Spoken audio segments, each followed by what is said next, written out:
Assalamualaikum warahmatullahi wabarakatuh. Jumpa lagi dengan Srihayam Channel. Jadi di video kali ini aku ada di dapur.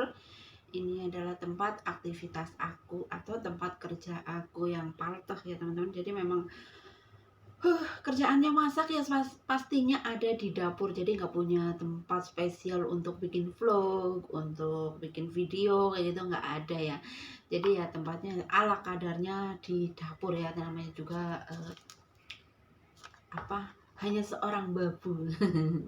Tapi nggak apa-apa lah ya teman-teman, karena profesi itu adalah eh, bukan, walaupun profesiku hanyalah seorang babu, tapi perjuanganku tuh memang benar-benar yang penuh perjuangan untuk bisa menjadi yang sekarang ini. Dalam arti untuk bisa menjadi seorang TKW itu mempunyai perjuangan yang sangat berat ya teman-teman. Jadi ada proses-prosesnya di mana kita harus menjadi di mana kita bisa mendaftar ke PT, terus ada proses-proses pemeriksaan apakah aku sehat jasmani dan rohani. Jadi ada pemeriksaan tertentu ketika kita akan menjadi seorang babu Hongkong ataupun seorang TKW ya teman-teman. Jadi ya jangan dianggap enteng kayak gitulah ya, namanya mentang-mentang kerjanya cuma TKW dikira kita itu nggak butuh perjuangan. Jadi perjuangannya itu panjang banget ya teman-teman. Kita harus belajar bahasa, harus belajar cara kerja, pokoknya itu penuh dengan proses.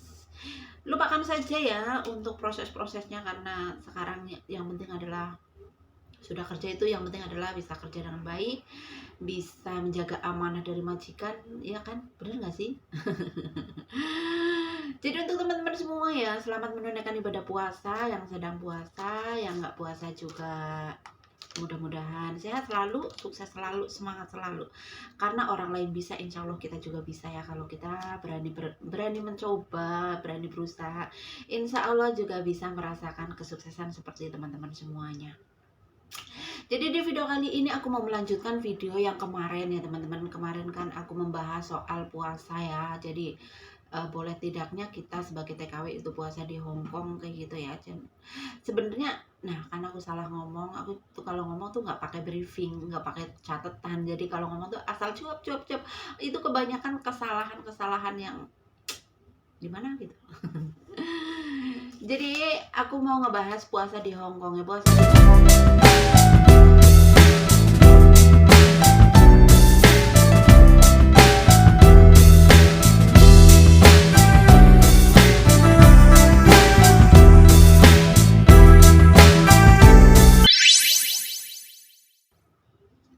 Jadi kalau di Hong Kong itu ya teman-teman, aku kasih tahu dan aku kasih tahu juga kalau jadwal untuk di Hong Kong itu ada jadwalnya ya teman-teman. Kita jadi punya jadwal kayak di Indonesia, terupdate kayak gitu, bukan dari HP ya. Jadi dari selebaran, dan aku kasih tahu. Tada! Nah, di sini itu ada tulisan jadwal puasa 14. Kebalik, susah aku bacanya ya. Aku tak baca nih, tak tempel. Nanti tak tempel di sini ya. Nih, tak tempel seperti ini di sini. Dan aku bacakan ya. Jadi di Hongkong juga ada selebaran seperti ini ya, teman-teman. Ini dari toko Malaysia, itu toko baju tapi baju muslim. Dan kebetulan biasanya sih ada anak-anak Hongkong, anak-anak Indonesia juga yang ngasih selebaran seperti ini. Tapi kebetulan kalau ini tuh dari toko Indonesia, toko Malaysia di Hong Kong ya. Jadi kalau kita ke toko Malaysia pas waktunya bulan puasa, kita meminta jadwal seperti ini. Ini adalah jadwal puasa. Jadi di Hong Kong itu nggak usah bingung. Di Hong Kong juga ada selebaran jadwal puasa. Nah, aku baca ya teman-teman di sini. Jadi jadwal puasa 1445 Hijriah tahun 2024 Hong Kong ya teman-teman tuh. Kenapa puasa di Hong Kong itu jauh waktunya itu panjang banget ya. Jadi kalau di Indonesia udah pada buka, di Hong Kong itu belum buka. Benar, percaya nggak sih? Harus percaya. Nah di sini tuh nih awal puasa ya teman-teman nih. Kelihatan nggak sih? Kebalik pastinya ya. Kanjen. Jadi awal puasa itu ya, nih saya kasih tahu. Awal puasa itu untuk imsaknya ya. Awal puasa otomatis kan sahur tuh. Jadi imsaknya di sini itu jam 5.20. udah hampir setengah 6 kan. Nah, udah hampir setengah 6 kita itu masih ya pokoknya jam 5.15 kita itu masih bisa minum lah ya, untuk mungkin untuk penutup kayak gitu, untuk cuci mulut muka cuci mulut itu masih bisa. Jadi jam 5.15 itu masih bisa minum ya. Jadi imsak di Hong Kong pertama kali puasa itu jam 5.20 ya teman-teman nih di sini. Udah hampir setengah 6 ya kan? Udah hampir setengah 6 kita itu masih bisa minum. Sebenarnya mungkin waktunya sama aja ya. Cuman kalau kalau dipikir-pikir ya lama di sini, nggak tahu lah ya. Pokoknya kalau menurut aku sih lama, gitu lebih lama ya. Nih, imsaknya itu jam 5.20. Bisa kebayang, setengah 6 kita masih bisa, jam 5 kita masih bisa untuk minum, untuk makan. Dan untuk buka puasanya itu jam 6.35. Jadi setengah 7 yang di Indonesia udah pada buka, yang di sini tuh baru buka ya teman-teman. Jadi di setengah 7 lewat 5 menit. Jadi jam 6.35 kita itu di Hong Kong itu baru buka. Itu awal puasa ya teman-teman. Awal puasa itu seperti jamnya segitu. Dan untuk hari keduanya itu imsak jam 5.19. Terus hari ketiganya jam 5.18. Jadi setiap imsak itu dikurangi 1 menit. 1 menit ya. Iya, 1 menit. Jadi dari 5.20 jadi 5.19 jadi 5.18 jadi 5.17 jadi di 5.16. Jadi dikurangi 1 menit tiap harinya itu dikurangi 1 menit kayak gitu. Nah untuk bukanya juga sama. Jadi kalau misalnya bukanya kalau misalnya imsaknya jam 5.18 berarti bukanya ya jam 6.35 kayak gitu ya. Jadi pokoknya dikurangi 1 menit. Tapi kalau untuk bukanya sendiri sih ini kebanyakan iya ya dikurangi lah. Pokoknya puasa di Hong Kong itu jauh lebih lama waktunya ya teman-teman nih. Jadi kadang udah jam 6 kayak gitu ya. Udah jam 6 lewat. Oh nggak setengah 7 gitu kan kalau di sini. Apalagi kan ya namanya kerja lah ya. Maksudnya kayak gini. Ya walaupun misalnya kita tuh imsaknya sampai jam 5 lebih kayak gitu kan. Sebenarnya sama aja mungkin ya. Tapi kalau mikir buka gitu, waktu buka itu kan jam 6 kok belum buka-buka, jam setengah 7 juga belum buka, masih ada kurang berapa menit kayak gitu kan. Jadi ya berasa itu lama banget di Hong Kong puasanya ya teman-teman. Tapi nggak apa-apa ya, yang penting kan udah niat puasa, diniatin, mudah-mudahan berkah barokah lah, intinya seperti itu ya. Jadi dimanapun kita berpuasa ya namanya puasa ya seperti itulah rasanya, bukan hal suatu yang aneh kayak gitu ya.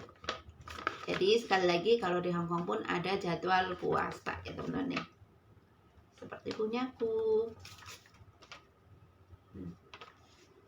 Dan di sini juga ya teman-teman, aku mau ngebahas soal sholat taraweh ya. Sholat taraweh itu kita nggak bisa kemana-mana ya. Jadi yang jelas untuk sholat taraweh sendiri itu ya bisanya sholat sendiri. Kita nggak ada waktu atau nggak mungkin ya, kita nggak mungkin keluar rumah untuk sholat taraweh. Karena apa? Karena jarak masjid itu juga ada di TST, itu jauh banget dari tempat aku. Dan jadi setahu aku itu masjid di Hong Kong yang aku tahu ya itu ada di TST sama di Wan Chai. Jadi kalau ngomongin sholat taraweh, kita sebagai TKW yang ada di Hong Kong kebanyakan itu tidak melakukan atau tidak melaksanakan sholat taraweh ya. Karena memang pertama adalah kita juga nggak bisa keluyuran tiap malam kayak gitu, nggak bisa izin keluar rumah kalau memang bukan waktu kerja ya.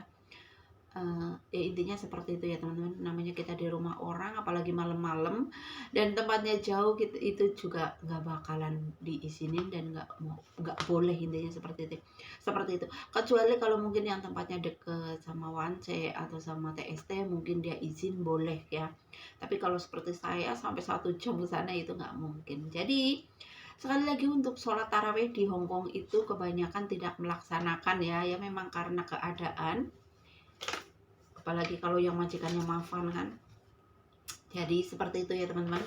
Terus kalau sholat Idul Fitri juga ya yang beruntung ya, yang beruntung yang pas hari Minggu atau Sabtu pas libur baru dia bisa melaksanakan sholat Idul Fitri.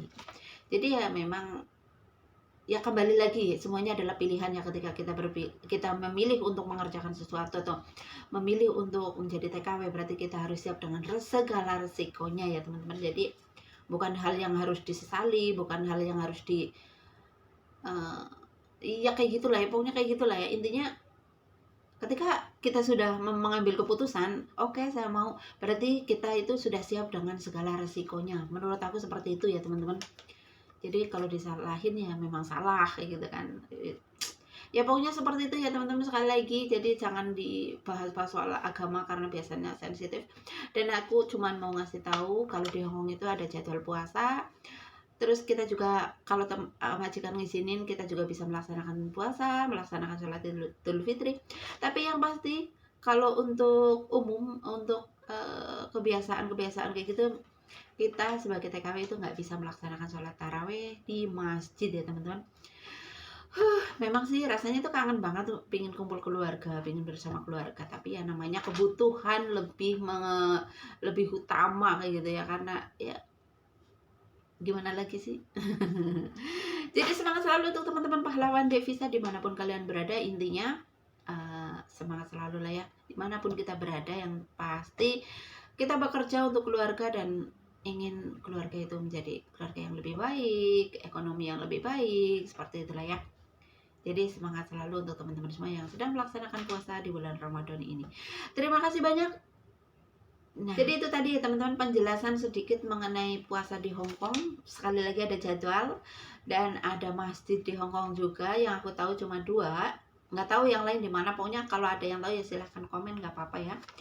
Yang aku tahu cuma ada di TST sama Wance. Selebihnya aku nggak tahu ya, aku nggak tahu. Jadi itu tadi ya teman-teman, semoga bermanfaat untuk teman-teman yang penasaran soal puasa di Hong Kong. Jadi terima kasih banyak untuk teman-teman semuanya yang selalu setia dengan Serayang Channel. Jangan lupa untuk teman-teman yang baru gabung, like, comment, dan share. Terima kasih banyak. Assalamualaikum warahmatullahi wabarakatuh. Bye-bye. Bye-bye. Bye-bye.